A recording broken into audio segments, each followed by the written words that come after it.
মাত্র ১২ রানে all out. আন্তর্জাতিক টি-20 ক্রিকেটের নয়া রেকর্ড। আসসালামু আলাইকুম, বিডি টুডের স্পোর্টস নিউজে আপনাকে স্বাগত।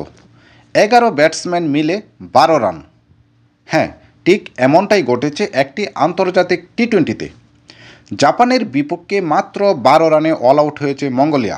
এটুকুই জেনে যারা অবাক হচ্ছেন তাদের জন্য আরেকটি তথ্য হচ্ছে, এটি আন্তর্জাতিক টি-20 ক্রিকেটের সর্বনিম্ন স্কোর নয়।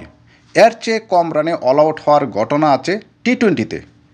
জাপানের কাছে মঙ্গোলিয়ার ১২ রানে গুটিয়ে যাওয়াটা আন্তর্জাতিক টি-20-র দ্বিতীয় সর্বনিম্ন। সবচেয়ে কম ১০ রানে অল আউট হওয়ার রেকর্ডটা আইল অফ ম্যানের। আইরিশ সাগরে অবস্থিত স্বশাসিত অঞ্চলটি ২০২৩ সালের ফেব্রুয়ারিতে স্পেনের বিপক্ষে ৮.৪ ওভার ব্যাট করে ১০ রানে অল আউট হয়েছিল। জাপানের বিপক্ষে মঙ্গোলিয়ার ব্যাটিং টিকেছে ৮.২ ওভার। এটি ছিল জাপান মঙ্গোলিয়া ৭ ম্যাচ সিরিজের দ্বিতীয় টি-20। ধন্যবাদ সবাইকে। এছাড়া নিত্য নতুন খেলার আপডেট পেতে চ্যানেলটিকে সাবস্ক্রাইব করে পাশেই থাকুন।